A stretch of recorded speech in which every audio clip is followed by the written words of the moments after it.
Assalamualaikum warahmatullahi wabarakatuh. Anak-anakku sekalian kelas 8.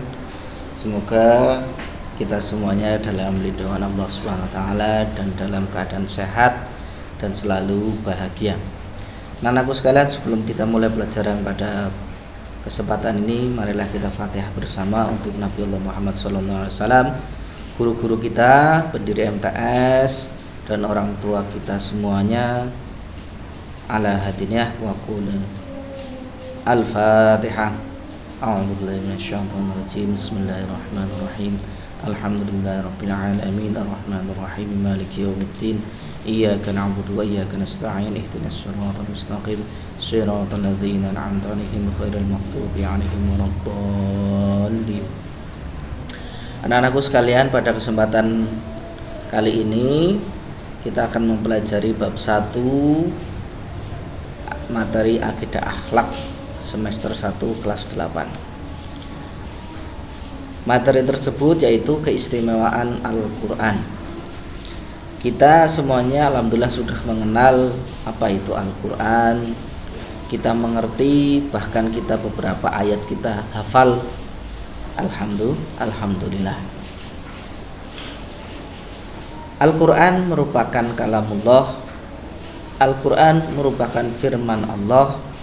Al-Quran merupakan ucapan Allah. Al-Quran diturunkan kepada Nabi Agung Muhammad SAW melalui malaikat Jibril.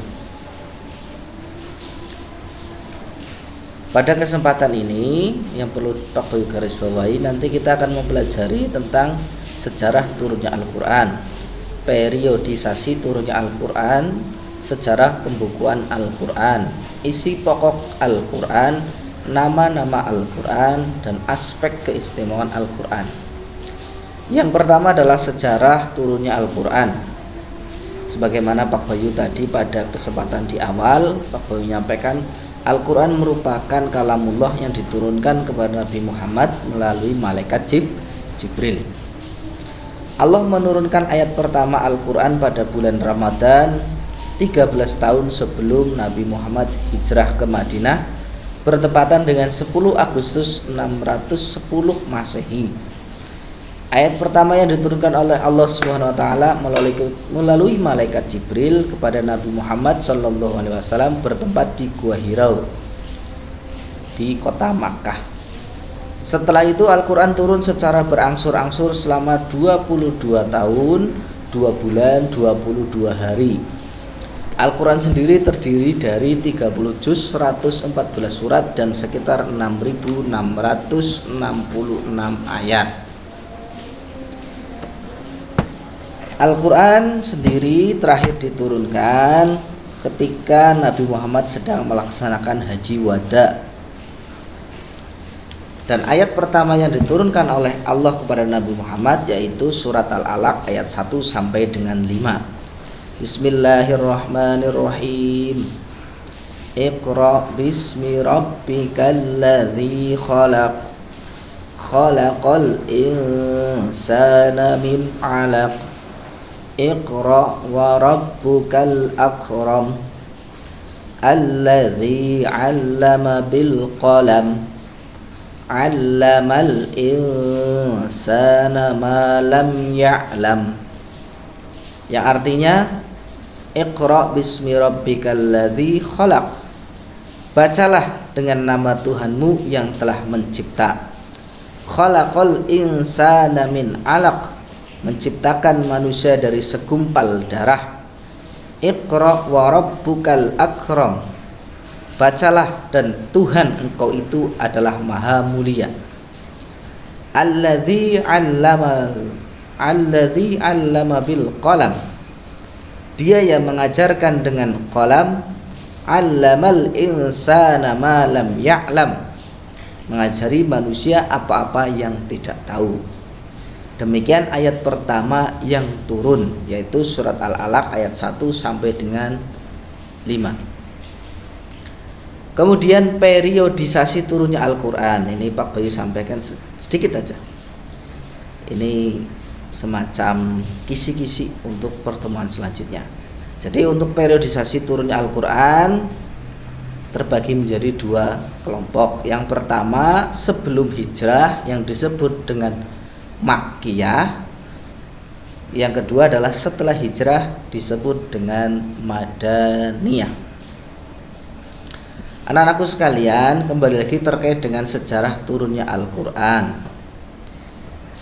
Dalam hal ini Al-Quran diturunkan juga sebagai bentuk pelantikan Nabi, sebagai bentuk tanda kenabian, dan sebagai bentuk mukjizat kenabian Nabi Muhammad sallallahu alaihi wasallam.